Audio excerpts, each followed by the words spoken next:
Now let us look at what are the various performance testing terminologies that we used in our daily life being a performance tester. So the very first thing we look at it, throughput.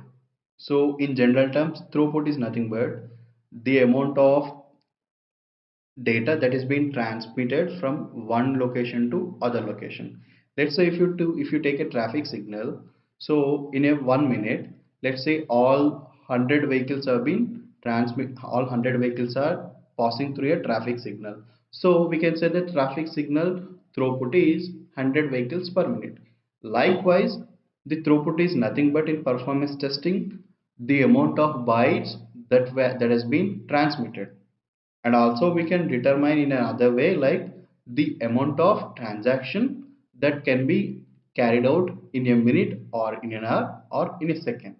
Okay, so response times are like this is already we have discussed. Response times are nothing but the time which is taken by the page to the load, means how quickly the page is be loading. It may be in seconds or it may be in milliseconds. Okay, next thing is think time. So think time is nothing but it is the waiting time between a page to page. Let's say you're doing a shopping, right? In your shopping, you're going to supermarket and you pick items one after the other and you put in your basket, right? So think time is nothing but you're going through the all the items in your supermarket, and you will think and okay which item to pick or which item to not pick. So the delay between or the the time gap between picking one item to another item is nothing but think time. Okay, now let's look at peak load and average load. Peak load is nothing but for any application we may be not having the extreme high load on every day. So some days we may be having very high load, some days we may be having very low load. So in a given period of time, so what is the maximum number of users that have been visited, so that day we call it as a peak load.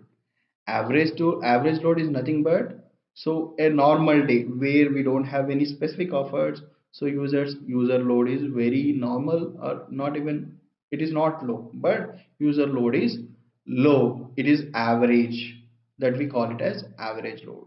And the next thing is a breakpoint.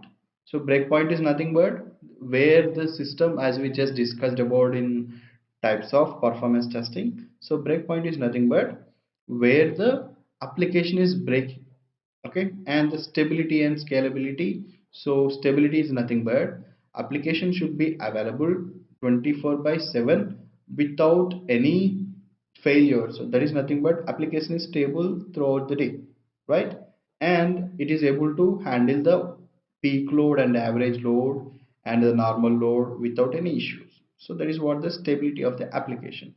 And application is nothing but we just seen about the stress testing, right? In stress testing, what we have done nothing but we have found what is the peak capacity of the testing, peak capacity of the application. So in scalability testing we have two kinds again, vertical scalability and horizontal scalability. So vertical scalability is nothing but we are just increasing the capacity of the hardware.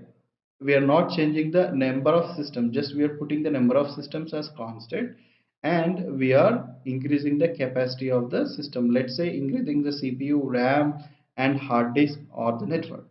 Okay, so this is nothing but a vertical scalability. Whereas in horizontal scalability we are just keeping the amount of hardware same in each and every system, but we are increasing the number of systems. Let's say we have 10 systems, so in horizontal scalability we increase it to 20 systems, means we have increased the number of servers that are supporting our application. So this is nothing but horizontal scalability. So these are the most common used performance testing terminology that we use in our upcoming sessions.